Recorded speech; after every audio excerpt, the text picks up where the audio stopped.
கூட்டு எண் 2 என்ற அமைப்பில் பிறந்தவர்களுக்கு வரக்கூடிய நட்சத்திரம் என்னென்ன அமைப்பில் இருப்பாங்க அப்படிங்கிறது.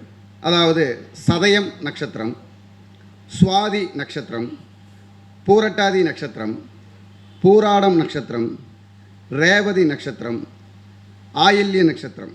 ஏன்னாப்பா இந்த தேதிக்குள்ளே எனக்கு 50 வயசாகி இன்னும் திருமணம் ஆகலை, எனக்கு 45 வயசாகி திருமணம் ஆகலை அப்படிம்பாங்க. அது ஏன் ஆகலை அப்படின்னா அந்த மாதங்களோடையும் அந்த நம்பரோடையும் அவங்க உறவு இருக்கும். அப்போ சனி பகவானுங்கிறதுக்கு 19 வருஷம், சுக்கிர பகவானுக்கு 20 வருஷம், குரு பகவான் 16 வருஷம்.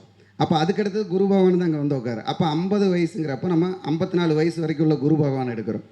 அப்போ குருவுக்கு உண்டான கேள்வியெல்லாம் என்னென்ன ஒருகிட்ட கேட்டுகிட்டே வாங்க. ஆமாம் ஆமாம் ஆமாம்.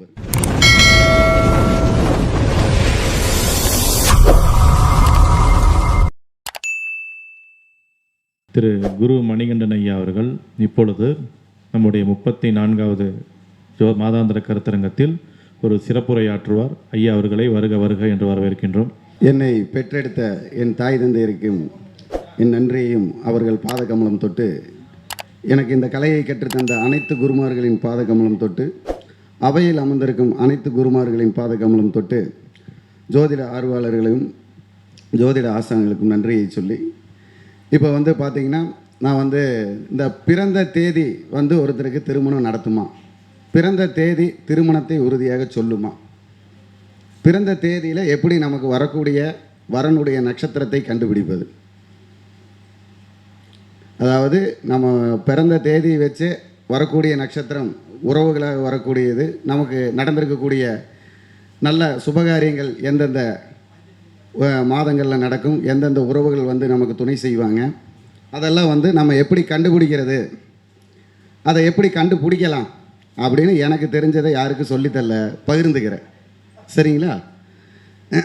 நான் பாடம் நடக்க வரல, பதிவு செய்கிறதுக்கு வந்திருக்கேன். இந்த பதிவு பிடிச்சிருந்தா நீங்களும் அதை பயன்படுத்திக்கலாம். அப்போது இப்போ இது ஒரு பெண் பிறந்த தேதி.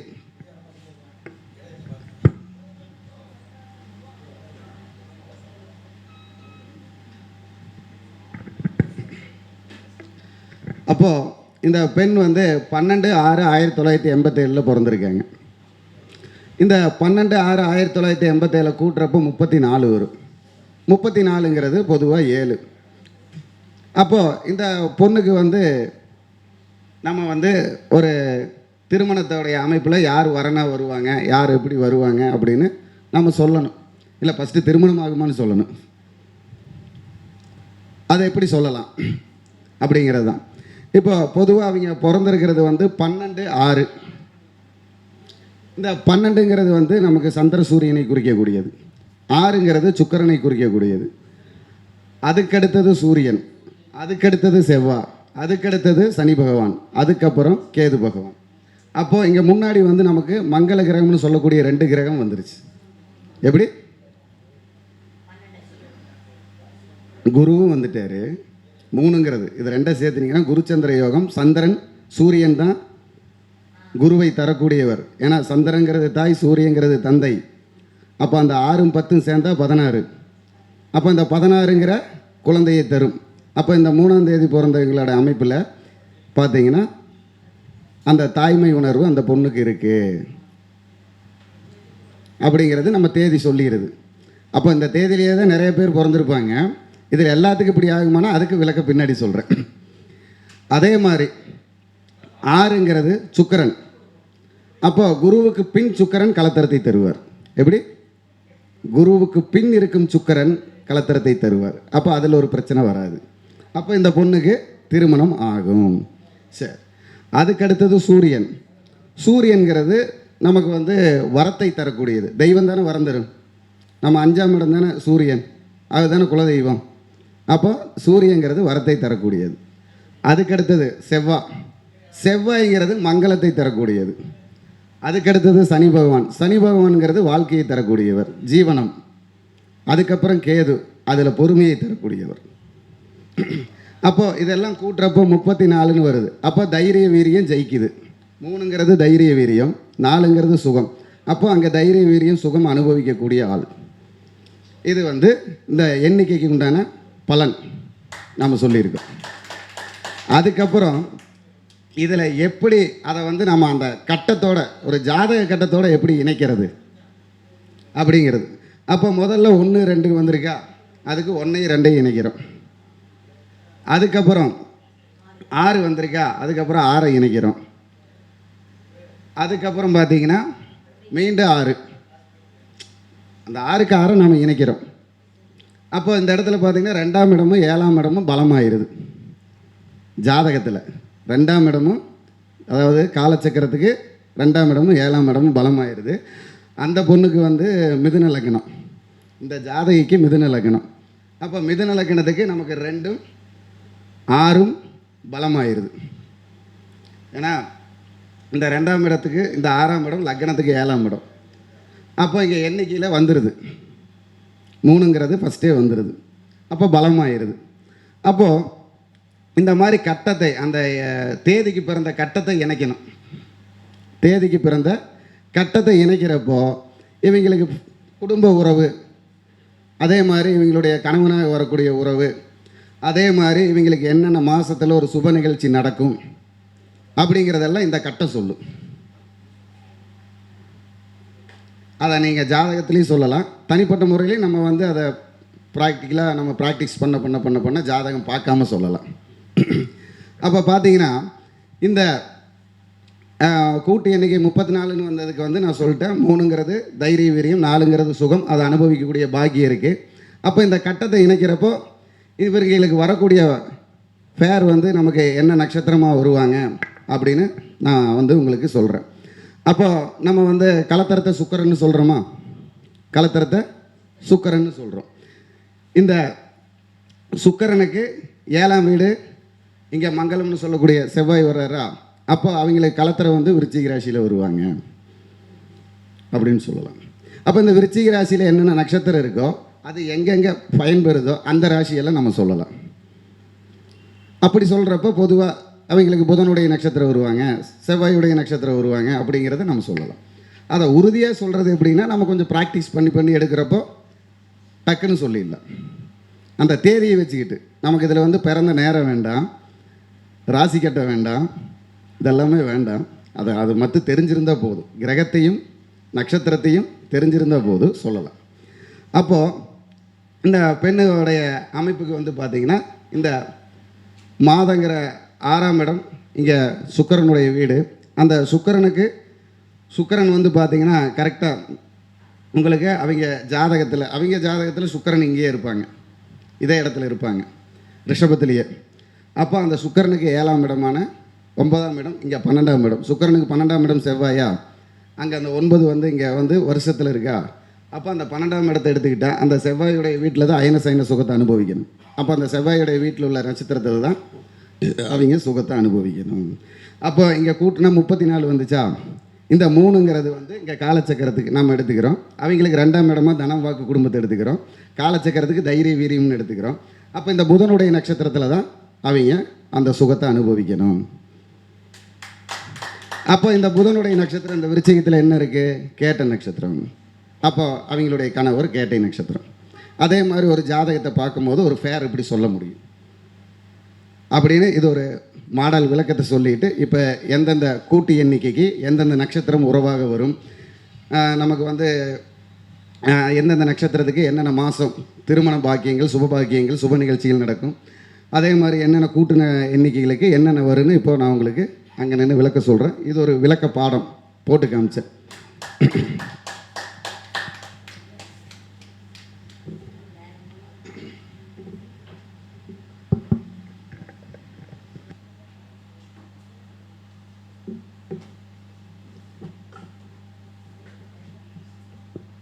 இப்போ அதாவது கூட்டு எண்ணிக்கை 1ஆம் எண்ணிக்கையில் பிறந்தவர்களுக்கு என்னென்ன நட்சத்திரம் உறவுகளாக வரும், அதில் வந்து எந்த நட்சத்திரம் நமக்கு இல்லையோ அந்த நட்சத்திரத்தை தேடினால் அந்த உறவு நமக்கு கிடைக்கும் அப்படின்னு கூட்டு எண் 1 என்று பிறந்த ஜாதகம். இதெல்லாமே இங்கிலீஷ் தேதி அடிப்படை, அதாவது ஆங்கில தேதி அடிப்படை, சரியா? அப்போது கூட்டு எண் 1 என்று பிறந்தவர்களுக்கு வரக்கூடிய உறவுகளாகவும் உணர்வுகளாகவும் வரக்கூடிய நட்சத்திரங்கள் அப்படின்னு எடுத்துக்கிட்டால் பூரம் நட்சத்திரம், திருவோண நட்சத்திரம், மிருகசீரிட நட்சத்திரம், கார்த்திகை நட்சத்திரம், உத்திரட்டாதி நட்சத்திரம், ரேவதி நட்சத்திரம், கேட்டை நட்சத்திரம். இந்த நட்சத்திரத்திலும் இந்த அதிபதிகளுடைய நட்சத்திரத்தில் தான் அவங்களுக்கு வந்து உறவுகள், அதே மாதிரி அவங்களுடைய கணவன் மனைவி நட்சத்திரங்கள் இதெல்லாமே வரக்கூடிய வாய்ப்பு வரும். அதுக்கடுத்தது கூட்டியன் 2 என்ற அமைப்பில் பிறந்தவர்களுக்கு வரக்கூடிய நட்சத்திரம் என்னென்ன அமைப்பில் இருப்பாங்க அப்படிங்கிறது. அதாவது சதயம் நட்சத்திரம், சுவாதி நட்சத்திரம், பூரட்டாதி நட்சத்திரம், பூராடம் நட்சத்திரம், ரேவதி நட்சத்திரம், ஆயில்ய நட்சத்திரம். இந்த அதிபதிகளுடைய நட்சத்திரமும் வரலாம். ஆனால் பொதுவாக இந்த நட்சத்திரங்கள் அதிகமாக வரும். அப்படி வராத டைமில் நமக்கு ஒரு ஃபேர் தேடணும், நமக்கு வந்து ஒரு நல்ல செயல் வந்து ஒரு சுப நிகழ்ச்சிகள் தொடங்கணும் அப்படின்னா இந்த நட்சத்திரத்தை தேடி தொடங்கினா அவங்க நல்லா இருப்பாங்க. அதில் ஒரு மாற்றம் வராது. இது வந்து 100% நம்ம எழுதி கொடுக்கலாம். நீ நல்லா இருப்ப, அவ்வளோதான். உன்னுடைய பேக்ரவுண்ட் என்னவோ அதுக்கு தகுந்த வளர்ச்சியோடு நல்லா இருப்ப அப்படி. அதுக்கப்புறம் கூட்டியன் 3 என்ற எண்ணிக்கையில் பிறந்தவர்களுக்கு என்னென்ன நட்சத்திரம் அப்படின்னு பார்த்தீங்கன்னா, சுவாதி நட்சத்திரம், கேட்டை நட்சத்திரம், திருவோண நட்சத்திரம், திருவாதிரை நட்சத்திரம், மிருகசீட நட்சத்திரம், பூசம் நட்சத்திரம். இந்த கூட்டியன் 3 என்ற எண்ணிக்கையில் பிறந்தவர்களுக்கு. அதுக்கப்புறம் பார்த்தீங்கன்னா, கூட்டியன் 4 என்ற எண்ணிக்கையில் பிறந்தவர்களுக்கு அஸ்தம் நட்சத்திரம், ரோகிணி நட்சத்திரம், திருவோண நட்சத்திரம், புனர்பூஷ நட்சத்திரம், விஷாக நட்சத்திரம், ஆயில்ய நட்சத்திரம், அவிட்டம் நட்சத்திரம், மகம் நட்சத்திரம். இந்த நட்சத்திரங்கள் எல்லாம் வந்து பார்த்திங்கன்னா அவங்களுக்கு உறவுகளாக, உணர்வுக்குண்டான உறவாகவும் உறவுக்குண்டான உறவாகவும் வரக்கூடிய அமைப்பில் வருவாங்க. அதுக்கப்புறம் கூட்டியன் 5 என்ற எண்ணிக்கையில் பிறந்தவர்களுக்கு சுவாதி நட்சத்திரம், கேட்டை நட்சத்திரம், அனுஷ நட்சத்திரம், மூலம் நட்சத்திரம், திருவாதிரை நட்சத்திரம், அதே போல் நமக்கு பார்த்திங்கன்னா சதய நட்சத்திரம். இந்த நட்சத்திரங்கள் எல்லாம் இந்த கூட்டியன் 5 என்ற அமைப்பில் பிறந்தவர்களுக்கு உதவியாகவும் உறவுகளாகவும் வரக்கூடிய வாய்ப்பு இருக்குது. அதுக்கப்புறம் கூட்டியன் 6 என்ற எண்ணிக்கையில் பிறந்தவர்களுக்கு கேட்டை நட்சத்திரம், சுவாதி நட்சத்திரம், சதயம் நட்சத்திரம், ரோகிணி நட்சத்திரம், அஸ்த நட்சத்திரம், பரணி நட்சத்திரம், பூரம் நட்சத்திரம், மூலம் நட்சத்திரம், மகம் நட்சத்திரம். இந்த நட்சத்திரங்கள் எல்லாம் அவங்களுக்கு உறவுகளாகவும் உணர்வுகளாகவும் வரக்கூடிய வாய்ப்பு இருக்குது. அதுக்கப்புறம் கூட்டியன் 7 என்ற எண்ணிக்கையில் பிறந்தவர்களுக்கு பூரட்டாதி நட்சத்திரம், சதயம் நட்சத்திரம், பூராட நட்சத்திரம், உத்திராட நட்சத்திரம், கிருத்திகை நட்சத்திரம், மகம் நட்சத்திரம், அஸ்வதி நட்சத்திரம், சதய நட்சத்திரம். இந்த நட்சத்திரங்கள் எல்லாம் வந்து அவங்களுக்கு ஒரு உணர்வாகவும் உறவாகவும் வரக்கூடிய நட்சத்திரங்களாக இருப்பாங்க. அதே போல் கூட்டியன் 8 என்று பிறந்த நபர்களுக்கு பூராட நட்சத்திரம், கேட்டை நட்சத்திரம், ரேவதி நட்சத்திரம், பூசம் நட்சத்திரம், பூரம் நட்சத்திரம், ஆயில்யம் நட்சத்திரம், மகம் நட்சத்திரம், உத்திரம் நட்சத்திரம், உத்திரட்டாதி நட்சத்திரம். இந்த நட்சத்திரங்கள் எல்லாம் இந்த கூட்டு எண்ணிக்கையில் பிறந்தவங்களுக்கு ஒவ்வொரு அமைப்பில் வருவாங்க. அதே போல் கூட்டியன் 9 என்று பிறந்த நபர்களுக்கு அனுஷ நட்சத்திரம், பூஷம் நட்சத்திரம், ஆயில்ய நட்சத்திரம், பரணி நட்சத்திரம், மூலம் நட்சத்திரம், உத்திராட நட்சத்திரம், அவிட்டம் நட்சத்திரம், பூரம் நட்சத்திரம். இந்த நட்சத்திரத்தில் இந்த கூட்டியன் 9 என்ற எண்ணிக்கையில் பிறந்தவர்கள் வருவாங்க. இப்போது இந்த நட்சத்திரத்தில் இப்போ இந்த கூட்டு எண்ணிக்கையில் பிறந்தவங்களுக்கு சிலப்போ இந்த நட்சத்திரத்தில் ஃபேர் இருக்க மாட்டாங்கன்னு வச்சுக்கோங்க. வேறு நட்சத்திரத்தில் வந்திருப்பாங்க. அது ஏன் அப்படிங்கிறது நான் பின்னாடி சொல்கிறேன். அதுக்கப்புறம் இந்த கூட்டு தேதியில் பிறந்தவங்களுக்கு எந்த மாதத்தில் ஒரு சுப நிகழ்ச்சிகள் நடக்கும், இல்லைன்னா எந்த மாதத்தில் நடத்திக்கலாம், அதில் நமக்கு வெற்றி தரும் அப்படிங்கிறதுக்கு. அப்போது 1 என்ற கூட்டு எண்ணிக்கையில் பிறந்தவர்களுக்கு வைகாசி மாதம், ஐப்பசி மாதம், கார்த்திகை மாதம், மாசி மாதம், பங்குனி மாதம். இந்த மாதமெல்லாம் அவங்களுக்கு ஒரு சுப நிகழ்ச்சி நடந்ததாக இருக்குது. ஒரு இடமாகட்டும், வீடாகட்டும், நிலமாகட்டும், வாங்கிய அமைப்பும் அவங்க குடிபோன அமைப்பெல்லாம் பார்த்திங்கன்னா இந்த மாதிரி மாதங்களில் தான் இருக்கும். இல்லைன்னா அது மாற்றி நடக்காது. அதே போல் அவங்களுக்கு ஏதாவது அப்படி நடக்கணும் முயற்சி பண்ணணுனாலும் இந்த மாதங்களில் முயற்சி பண்ணலாம். அது வந்து அவங்களுக்கு ஒரு வெற்றியை தரும். அதே போல் கூட்டு எண் 2 என்ற எண்ணிக்கையில் பிறந்தவர்களுக்கு எந்த மாதம் ஒரு சிறப்பான மாதமாக கை கொடுக்கும் அப்படின்னு பார்த்தீங்கன்னா, ஆவணி மாதம், ஆனி மாதம், வைகாசி மாதம், மாசி மாதம், அதே போல் தை மாதம். அதாவது ஆனி, வைகாசி, ஆவணி, மாசி, தை இந்த மாதங்கள் வந்து அவங்களுக்கு ஒரு சிறப்பான மாதங்களாக இருக்கும். அவங்களுக்கு அந்த மாதிரி மாதத்தில் தான் நல்லது நடந்தவங்களுக்கும் வந்திருக்கும், நல்லது நடக்கிறதா. அதே போல் கூட்டு எண்ணிக்கை 3 என்ற அமைப்பில் பிறந்தவர்களுக்கு எந்தெந்த மாதம் ஒரு சிறப்பான மாதமாக ஒரு சுப நிகழ்ச்சியில் கை கொடுத்துருக்கும் அப்படின்னு பார்த்தீங்கன்னா, அதே மாதிரி சுப நிகழ்ச்சிகளுக்கு தேடி போகலாம், முயற்சி பண்ணலாம் அப்படின்னா, வைகாசி மாதம், ஆவணி மாதம், ஐப்பசி மாதம், தை மாதம் இந்த மாதங்கள் வந்து அவங்களுக்கு ஒரு சிறப்பான சூழ்நிலையை உருவாக்கி கொடுக்கக்கூடியதாக இருக்கும். அதே போல் கூட்டு எண்ணிக்கை 4 என்ற அமைப்பில் பிறந்தவர்களுக்கு அவங்களுக்கு வந்து பார்த்திங்கன்னா, ஆனி மாதம், ஆவணி மாதம், ஐப்பசி மாதம், மாசி மாதம், பங்குனி மாதம் இந்த மாதங்கள் எல்லாம் வந்து ஒரு சிறப்பான மாதமாக கூட்டு எண்ணிக்கை 4இல் பிறந்தவர்களுக்கு இருக்கும். கூட்டு எண்ணிக்கை 5இல் பிறந்தவர்களுக்கு பார்த்திங்கன்னா, உங்களுக்கு வைகாசி மாதம், ஆவணி மாதம், கார்த்திகை மாதம், பங்குனி மாதம் இந்த மாதங்கள் வந்து அவங்களுக்கு ஒரு சிறப்பான மாதங்களாக இருக்கும். கூட்டு எண்ணிக்கை 7 என்று பிறந்தவர்களுக்கு பார்த்திங்கன்னா, உங்களுக்கு வைகாசி மாதம், ஆவணி மாதம், ஐப்பசி மாதம், மாசி மாதம், பங்குனி மாதம் இந்த அமைப்பில் அவங்களுக்கு ஒரு சிறப்பு நடந்திருக்கும். இனிமேல் நடக்க போகிறதும் முயற்சி பண்ணுன்னா நடக்கும். அதே மாதிரி கூட்டு எண்ணிக்கை 8 என்ற அமைப்பில் பிறந்தவர்களுக்கு என்னென்ன மாதங்கள் கை கொடுக்கும், எந்த மாதம் அவங்களுக்கு ஒரு சுப நிகழ்ச்சி? என்னங்க 6 சொல்லலையா? சரி. அப்போது கூட்டு எண்ணிக்கை 6 என்ற அமைப்பில் பிறந்தவர்களுக்கு பார்த்திங்கன்னா, ஆனி மாதம், ஆவணி மாதம், ஐப்பசி மாதம், மாசி மாதம் அதே மாதிரி அவங்களுக்கு ஒவ்வொரு மாதங்களும் அவங்களுக்கு சிறப்பாக இருக்கும். இந்த மாதங்களெல்லாம் அவங்களுக்கு ஒரு சிறப்பான மாதமாக இருக்கும். கூட்டு எண்ணிக்கை 7 என்று பிறந்தவர்களுக்கு இன்னொரு தடவை சொல்லிடுறேன். அவங்களுக்கு பார்த்திங்கன்னா, ஆவணி மாதம், வைகாசி மாதம், ஐப்பசி மாதம், மாசி மாதம், பங்குனி மாதம் இந்த அமைப்பில் அவங்களுக்கு ஒரு நல்லது நடக்கும். அதே போல் கூட்டு எண்ணிக்கை 8ன்னு பிறந்தவங்களுக்கு என்னென்ன மாதம் கை கொடுக்கும் அப்படின்னு பார்த்தீங்கன்னா, ஆனி மாதம், ஆவணி மாதம், வைகாசி மாதம், கார்த்திகை மாதம், தை மாதம், பங்குனி மாதம் இந்த 6 மாதங்கள் அவங்களுக்கு வந்து கை கொடுக்கக்கூடிய மாதங்களாக இருக்கும். கூட்டு எண்ணிக்கை 9 என்று பிறந்தவர்களுக்கு ஆனி மாதம், ஆவணி மாதம், புரட்டாசி மாதம், கார்த்திகை மாதம், மாசி மாதம் இந்த மாதங்கள் அவர்களுக்கு கை கொடுக்கக்கூடிய மாதங்களாக இருக்கும். இப்போ நம்ம இந்த நட்சத்திரத்துக்கு அதாவது இந்த கூட்டு எண்ணிக்கைக்கு இந்த நட்சத்திரங்கள் வந்து உறவுகளாக வரும்னு சொன்னோம். இந்த கூட்டு எண்ணிக்கைக்கு இந்த மாதங்கள் வரும்னு சொன்னோம்.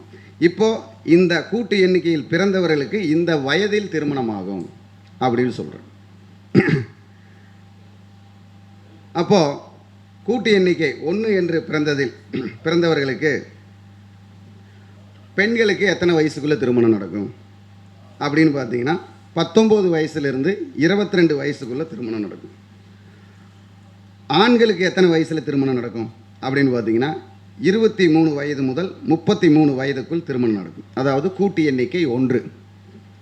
அதே கூட்டு எண்ணிக்கை 2 அந்த தேதியில் பிறந்தவங்களுக்கு எப்படி அப்படின்னு பார்த்தீங்கன்னா, பெண்ணாக இருந்தால் 18 வயது முதல் 28 வயதுக்குள் திருமணம் நடக்கும். ஆணாக இருந்தால் 28 வயது முதல் 30 வயதுக்குள் திருமணம் நடக்கும். அதே போல் கூட்டு எண்ணிக்கை 3 என்று பிறந்தவர்களுக்கு பெண்களுக்கு 19 வயது முதல் 22 வயதுக்குள் திருமணம் நடக்கும். ஆண்களுக்கு 33 வயது முதல் 33 வயசுக்குள்ளே திருமணம் நடக்கும். கூட்டு எண்ணிக்கை 3 என்று பிறந்தவர்களுக்கு. கூட்டு எண்ணிக்கை 4 என்று பிறந்தவர்களுக்கு பெண்களுக்கு 19 வயது முதல் 28 வயதுக்குள் திருமணம் நடக்கும். ஆண்களுக்கு 27 வயது முதல் 37 வயதுக்குள் திருமணம் நடக்கும். கூட்டு எண் 4 என்று பிறந்தவர்களுக்கு. கூட்டு எண் 5 என்ற பிறந்த பெண்களுக்கு 17 வயது முதல் 24 வயதுக்குள் திருமணம் நடக்கும். அதே கூட்டு எண் 5 என்று பிறந்த ஆண்களுக்கு 21 வயது முதல் 35 வயதுக்குள் திருமணம் நடக்கும். கூட்டு எண் 6 என்று பிறந்த பெண்களுக்கு 20 வயது முதல் 27 வயதுக்குள் திருமணம் நடக்கும். கூட்டு எண் 6 என்று பிறந்த ஆண்களுக்கு 24 வயது முதல் 34 வயதுக்குள் திருமணம் நடக்கும். கூட்டு எண் 7 என்று பிறந்த பெண்களுக்கு 21 வயது முதல் 27 வயதுக்குள் திருமணம் நடக்கும். கூட்டு எண் 7 என்று பிறந்த ஆண்களுக்கு 27 வயது முதல் 37 வயதுக்குள் திருமணம் நடக்கும். கூட்டு எண் 8 என்று பிறந்த பெண்களுக்கு 19 வயது முதல் 31 வயதுக்குள் திருமணம் நடக்கும். கூட்டு எண் 8 என்று பிறந்த ஆண்களுக்கு 24 வயது முதல் 44 வயதுக்குள் திருமணம் நடக்கும். கூட்டு எண் 9 என்று பிறந்த பெண்களுக்கு 16 வயது முதல் 26 வயதுக்குள் திருமணம் நடக்கும். கூட்டு எண் 9 என்று பிறந்த ஆண்களுக்கு 24 வயது முதல் 42 வயதுக்குள் திருமணம் நடக்கும். அப்போது இந்த எண்ணில் பிறந்தவங்களுக்கெல்லாம் திருமணம் இல்லாமலும் இருக்கும். இந்த கூட்டு எண்ணிக்கையில் பிறந்தவங்களுக்கு திருமணம் இல்லாமலும் இருக்கும். அது ஏன் அப்படின்னா, அவங்க பிறந்த மாதங்கள் பார்த்திங்கன்னா 4வது மாதம், 6வது மாதம், 8வது மாதம், 12வது மாதத்துடைய தொடர்பில் இருக்கும். அவங்க தேதி பார்த்திங்கன்னா 4, 6, 8, 12 தொடர்புடையதாக வரும். அதனால் அவங்களுக்கு அதில் ஒரு மிஸ்டேக் வரும். அதை நம்ம தெளிவாக பார்த்துக்கணும். இது எல்லாத்துக்குமே பொதுவாக இந்த கூட்டு எண் நட்சத்திரம் வர்றது, கூட்டு எண்ணில் நமக்கு மாதங்கள் அமைகிறது, கூட்டு எண்ணில் நமக்கு திருமண வயது அமைகிறது, எல்லாமே.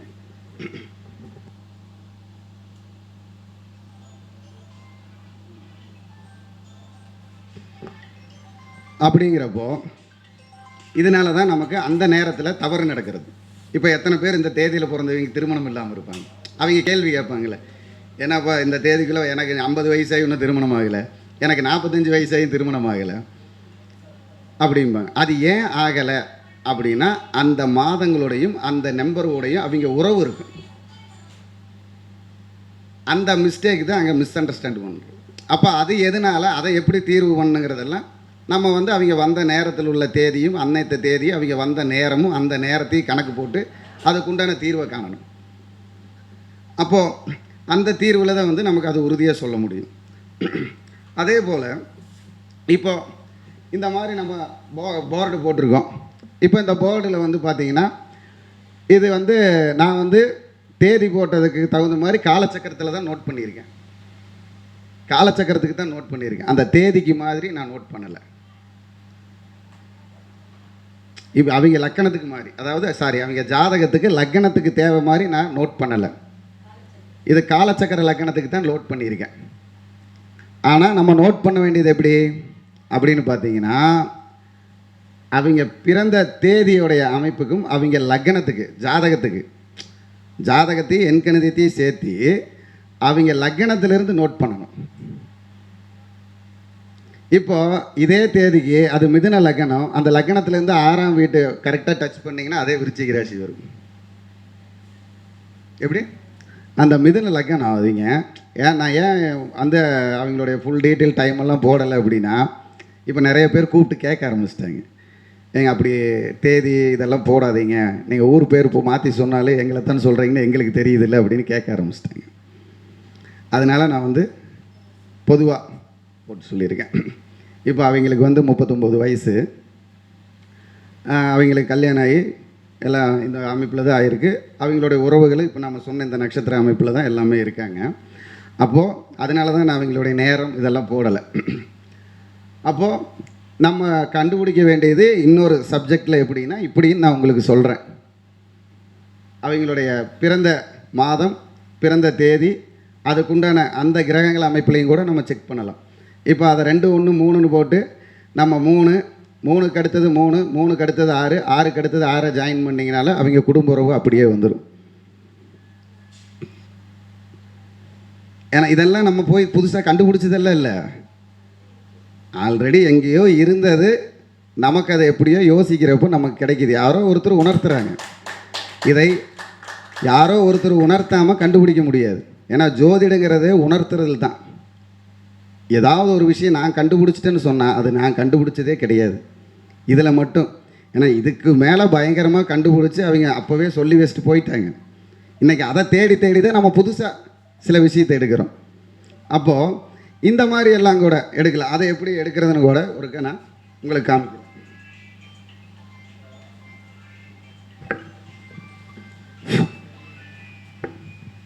அதாவது இந்த ஜாதகம் வந்து மிதுன லக்னம்.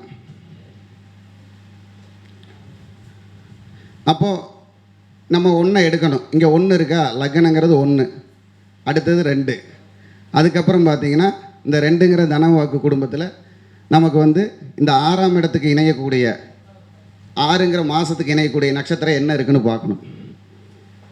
அப்போ இந்த இடத்துல பூசமும் ஆயில்யம் இருக்கும், இங்கே கேட்டையும் அனுசும் இருக்கும். அப்போது இந்த பூசம், ஆயில்யம், கேட்டை, அனுசம் இந்த 2 நட்சத்திரத்தில் தான் ஃபேர் வரணும். இந்த 2 நட்சத்திரத்தில் தான் வரணும். இதை தவிர மாற முடியாது. அப்போ இதில் எது உறுதியாக வருது அப்படின்னு அவங்க ஜாதகத்தில் அதை பார்க்குறப்போ புதன் வலுத்திருந்தா புதன் வருவார், சனி வலுத்திருந்தால் சனி வருவார். அப்போ அவங்க ஜாதகத்தில் புதன் இங்கே இருக்கார். அப்போ புதன் திக்பலம் கூட செவ்வாய் இருக்கார். அப்போ இங்கே செவ்வாய் இருக்கார். அப்போ இந்த 6ஆம் வீடாக செவ்வாயுடைய வீடு வருது. அப்போ இந்த செவ்வாய் வந்து அங்கே அவர் மிருகசீரிஷ நட்சத்திரத்திலே இருக்கார். அப்போ மீண்டும் இங்கே என்ன ஆகுது, இந்த செவ்வாய் ராசி தான் உறுதியாகுது.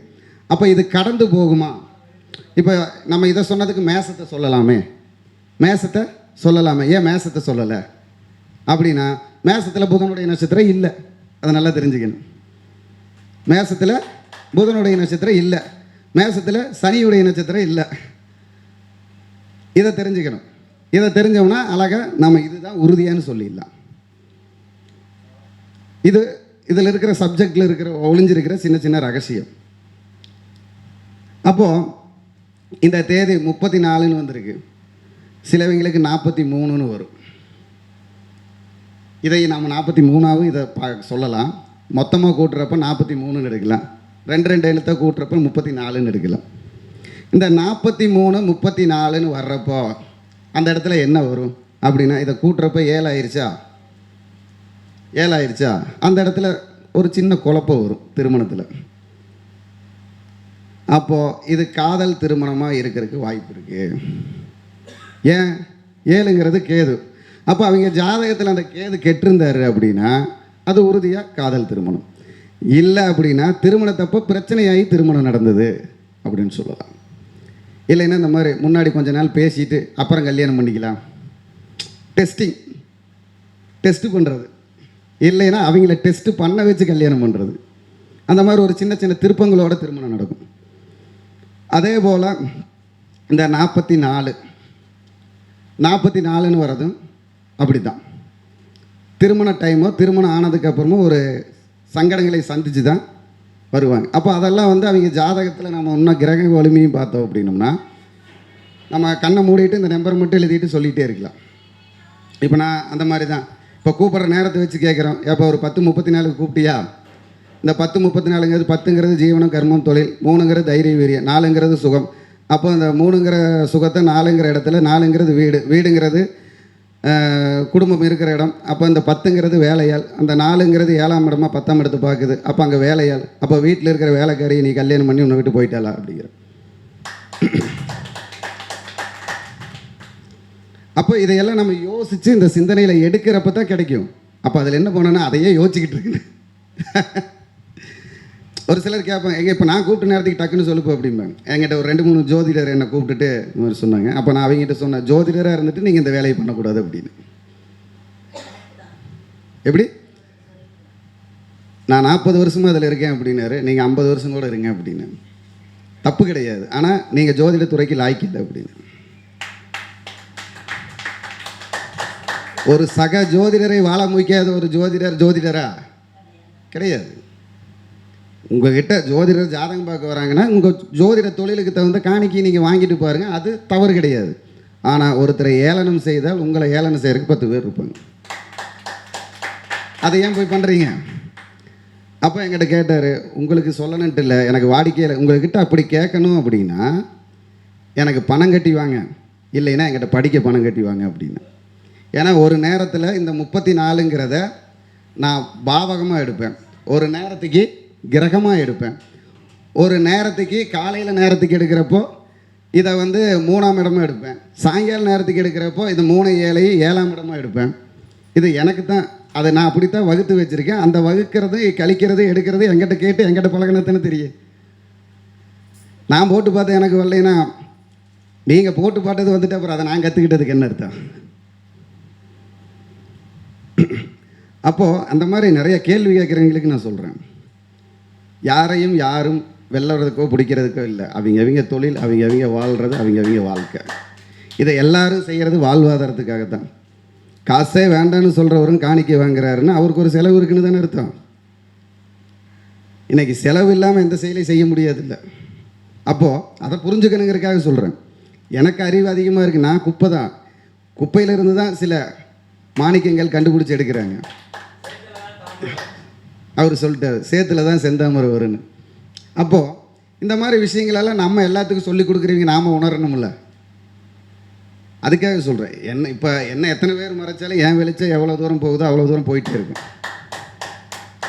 இன்றைக்கி நான் 3000 5000 வாங்குகிறேன் அப்படின்னா அது எனக்கு தேடி வர்றது என்னை தேடித்தான் வரும். ஏன் அதை வாங்குறேன்னு கூட ஒரு எனக்கு தெரிஞ்சு எனக்குள்ளே வச்சுருக்கிற ஒரு இது என்னென்னு கேட்டிங்கன்னா, எங்கூட இருக்கிற 10 பேர்த்தில் 4 பேர்த்த அவங்க கூப்பிட்டு கேட்பாங்கல்ல, இந்த இவர் கூடயே இருக்கிறதுனால அவங்களுக்கு தெரியும் அப்படின்னு நினைப்பாங்கல்ல, அந்த 4 பேர்த்துக்கு என்னால் ஒரு வருமானம் வரும்ல, அது அவங்களுக்கு போயிட்டு எனக்கு வந்தால் போதும்னு நினைக்கிறேன். ஏன்னா எங்கிட்ட வர்றது எங்கிட்ட தானே வரும். அதுக்கு இடையில் அவங்களுக்கு 2 ஜீவிதம் நடக்குதுன்னா அவங்க ஜீவனம் நடக்கட்டும், அதுக்காகத்தான் அதை வாங்கிறது. அப்போது இந்த மாதிரி நம்ம பல வகையில், ஏன்னா இந்த காலத்தில் ரொம்ப கஷ்டமான விஷயமா நடக்கிறது திருமணம் தான். இன்றைக்கி பல பேர்த்துக்கும் பல பிரச்சனைகளை சொல்லக்கூடியது திருமணம், மறுமணம். ஏன்னா பல திருமணங்கள் வெறுமணமாக போய் மறுமணத்தில் நடக்கிறது இருக்குது. அப்போ இந்த மறுமணங்கிறது அதுக்கு மேலே மோசம், அதுக்கு மேலே மோசம். அது பண்டை வைக்கிறது அதுக்கு மேலே கஷ்டம். திருமணம் கூட நம்ம சொல்லிடலாம், ஏதாவது இப்போ புது ஃப்ரெஷ் பீஸ் அப்படின்னு சொல்லி ஏதாவது ஒரு பொய்யை பேசி நடத்திடலாம். மறுமணங்கிறது அப்படி இல்லைல்ல. அட இவன் என்ன தப்பு பண்ணானோ அவகிட்ட இருந்து வந்துட்டான், அவன் என்ன தப்பு பண்ணாலும் இவகிட்ட இருந்து, 2 பேர்த்துக்கிட்டையும் மைனஸை மட்டும்தான் பேச முடியும், ப்ளஸ்ஸே பேச மாட்டாங்க யாரும். பெற்றவங்களை தவிர வேறு யாரும் பேச மாட்டாங்க.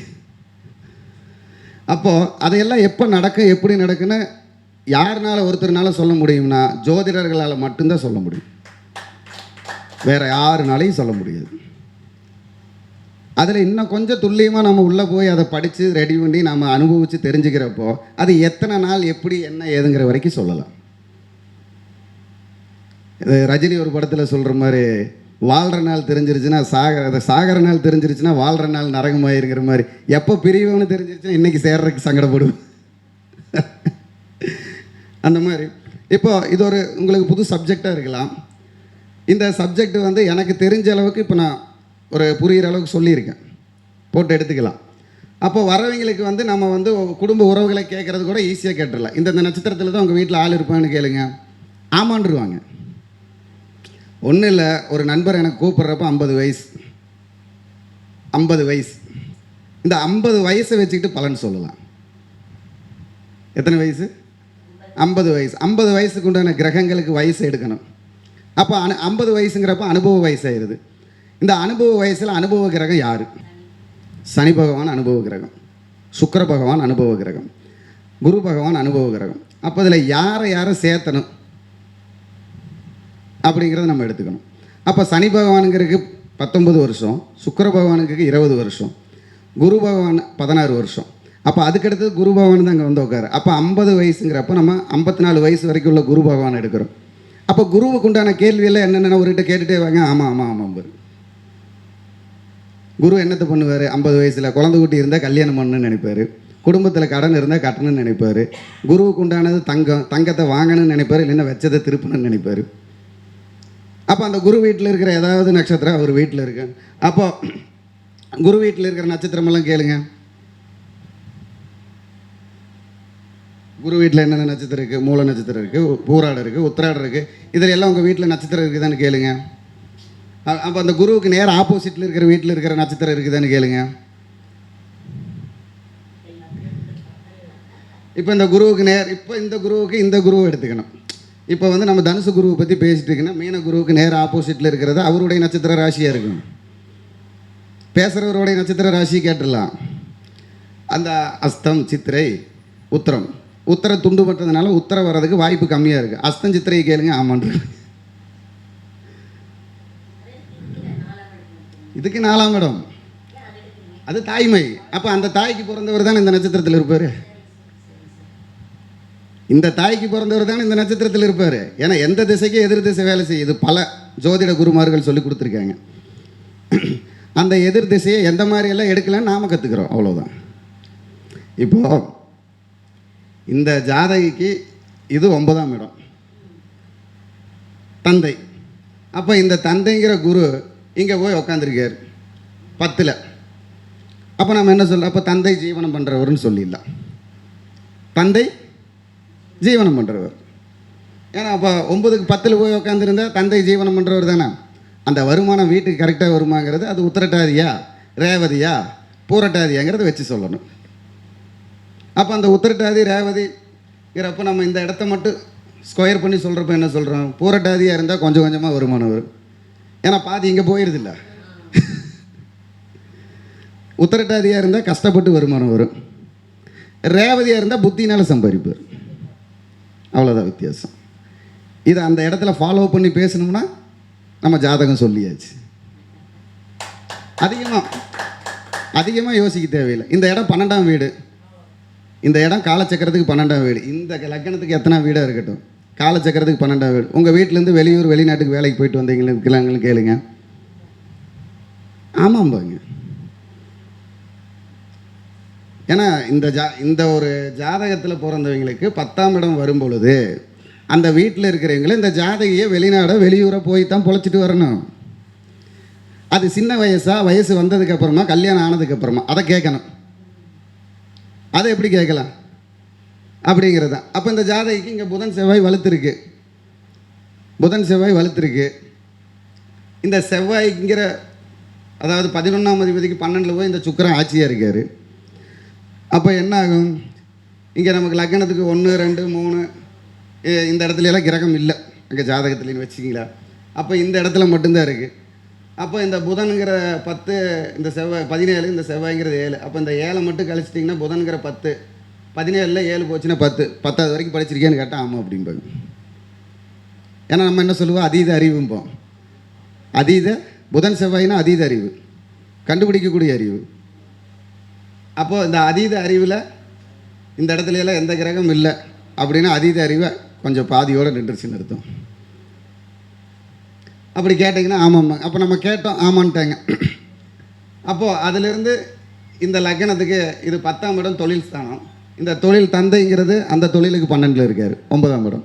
அப்போ தந்தை உள்ளூர்லேயும் வெளியூர்லேயும் வேலை பார்த்தாருன்னு கேட்டால் ஆமாம் அப்படிம்பாங்க. அதாவது ஒவ்வொரு பாவகத்தை வச்சுக்கிட்டு அந்த பாவத்துக்கு அது என்ன காரகத்துவம், அது என்ன குணம், ஆதிபத்தியம், அதுக்கு அந்த 2 11 12 அப்படிங்கிறத எடுத்து பலன்னு சொன்னோம்னா அந்தந்த உறவுகளுக்கு சொல்லிடலாம். இது ஜாதகத்தில். அப்படியே நம்ம பிறந்த தேதியில் எப்படி சொல்லலாம் அப்படிங்கிறத எடுத்துக்கிறோம்.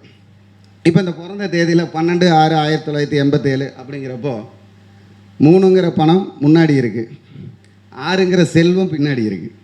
எப்படி? குரு தான் பணம், சுக்கிரன் தான் செல்வம். அப்போ 3ங்கிற பணம் முன்னாடி இருக்குது, 6ங்கிற செல்வம் பின்னாடி இருக்குது. அப்போ இந்த பணத்துக்கு இந்த செல்வம் தேடி போகணும். இந்த பணம் இந்த செல்வத்தை தேடி போனால் தான் செல்வங்கிறது நமக்கு நிலையாக கிடைக்கும். அப்போ கேட்கலாம், ஏங்க உங்கள் வீட்டிலேருந்து அதே மாதிரி தொழிலுக்காக வெளியில் போய் சம்பாரிச்சிட்டு வந்தவங்க யாருன்னு கேட்கலாம்.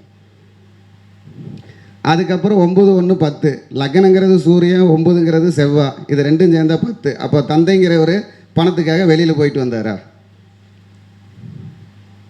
அதுக்கப்புறம் 8 கஷ்டப்பட்டு சம்பாதிக்கிறாரா? 8 7 8ங்கிறது நம்ம இப்போ சனியுடைய காரகத்துவத்தையெல்லாம் எடுத்துக்கலாம். 7ங்கிறது கேதுவுடைய காரகத்துவத்தை எடுத்துக்கலாம். கேதுங்கிறது பொடி ஆகிறது, சனிங்கிறது மண் நிலம், அதாவது இரும்பு வண்டி வாகனம் எல்லாத்தையுமே எடுத்துக்கலாம், இரும்பு சம்மந்தப்பட்டதெல்லாம். நம்ம என்ன எடுக்கிறோம், இங்கே முன்னாடி குரு வளர்த்ததுனால இங்கே வந்து குருங்கிறது வந்து நமக்கு 9ஆம் இடம் பாக்கியத்தை சொல்லக்கூடியவர். அப்போ அங்கே அந்த 9ஆம் இடத்துலேருந்து அவர் 9ஆம் பார்வையாக 5ஆம் இடத்தை பார்ப்பார். அப்போ 5ஆம் இடங்கிறது குடும்பத்தையும் வேலையும் நமக்குடைய இருக்கக்கூடிய இருப்பிடத்தையும் சொல்லக்கூடியது. அப்போது அவர் என்ன கேட்டால், நீங்கள் வந்து கட்டட வேலைக்காக வெளியூர் போய் கஷ்டப்பட்டு வேலை பார்த்தீங்களான்னு கேட்குறோம். ஏன்னா இங்கே கேதுங்கிறது பொடி கேது தான் சிமெண்ட்டு இந்த பவுடராக இருக்கிற விஷயமெல்லாம் நம்ம கேதுவாக கன்வெர்ட் பண்ணிக்கிறோம். அப்போ அதை கன்வெர்ட் பண்ணி கேட்குறேன் ஆமாங்கிறாங்க. அப்போ இந்த மாதிரி பிறந்த தேதியை வச்சுக்கிட்டு நம்ம நிறையா விஷயத்தை பேசலாம், நிறையா செயல்பாட்டை சொல்லலாம். அப்படியெல்லாம் இருக்கும்போது நீங்கள் அதாவது எல்லா விஷயத்தையும் தெரிஞ்சு வச்சுட்டு வரக்கூடியவங்களை எப்படி வேணாலும் ஆச்சரியப்படுத்தலாம். என்னுடைய இப்போ மெயினாக எப்படின்னு கேட்டீங்கன்னா, இந்த கேட்குற நேரத்தை வச்சு பேசுகிற விஷயந்தான் எனக்கு நிறையா வெற்றியை தருது. நம்ம அதில் இன்னும் நிறைய ஆராய்ச்சி பண்ணுறேன் நான். அதாவது கண்ணை மூடுனா ஸ்கேன் பண்ண மாதிரி நமக்கு விஷயம் தெரியணும். அவங்க கூப்பிட்ட நேரம் 7:7னா 7:7ங்கிறது 14, 7ங்கிறது கேது, 1ங்கிறது சூரியன், 4ங்கிறது ராகு. இந்த 7 14ங்கிறது புதன். அப்போ சூரியன், ராகு, புதன், கேது இவங்க 4 பேர்த்தையும் நம்ம இப்போ கோச்சாரத்தில் எங்கே கணக்கில் இருக்காங்க. அப்போ அந்த வீடு என்னென்ன உறவை சொல்லுது, எந்தெந்த உறவு அந்த வீட்டில் இருக்குது. அப்போ அந்தந்த வீட்டுக்குள்ளே அந்தந்த உறவு அந்தந்த மூலையில் இருக்கணும், அந்தந்த திசையில் இருக்கணும். அப்போது புதன்கிறது வெளிச்சம், புதன்கிறது ஹாலு. அப்போது நமக்கு சூரியங்கிறது பாதுகாப்பு. அப்போ நம்ம கேட்குறோம், புதன்கிற ஹாலில் சூரியங்கிற சக்கரம் ஏதாவது வச்சுருக்கீங்களா, இல்லை வாசலில் ஏதாவது திருஷ்டி சூரியனாக வச்சுருக்கீங்களான்னு கேட்குறோம். நம்ம பார்க்கல, கேட்குறோம் ஆமாங்கிறாங்க. அப்போது அந்த நமக்கு 4 வந்தப்போ ராகு வந்தப்போ வாஸ்து பிரச்சனைகளால் வீடு பாதிக்கப்பட்டிருக்கும். அப்போ உங்கள் வீட்டில் பின்னாடி முன்னாடியும் வீடு கிராக்கு விட்டுருக்குதான்னு கேட்குறோம்.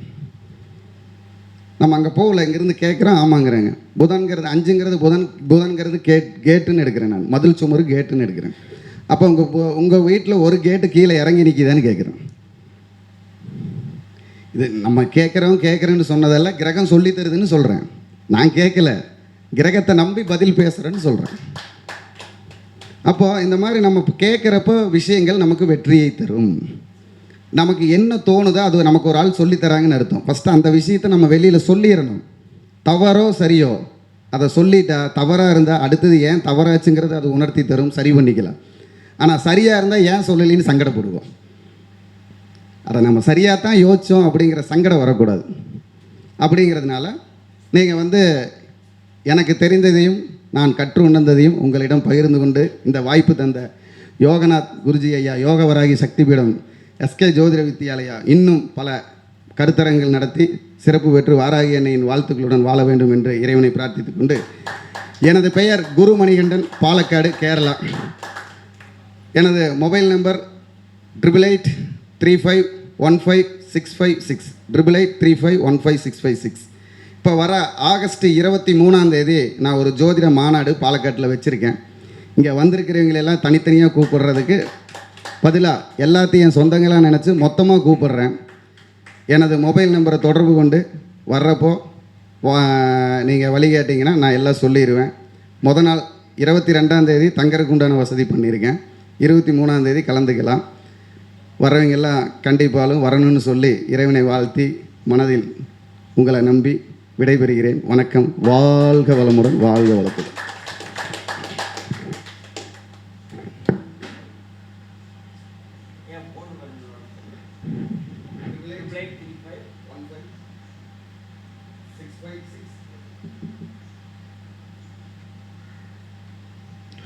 ஐயா அவர்கள் தன்னுடைய அற்புதமான பங்களிப்பை, தன்னுடைய ஞானத்தை இந்த சபையில் வெளிப்படுத்தியிருக்கிறார். ஐயா அவர்களுக்கு நன்றி. ஐயா அவர்களுக்கு இப்பொழுது சின்ன மரியாதை செய்யப்படுகிறது. ரவிச்சந்திரன் ஐயா வாங்க.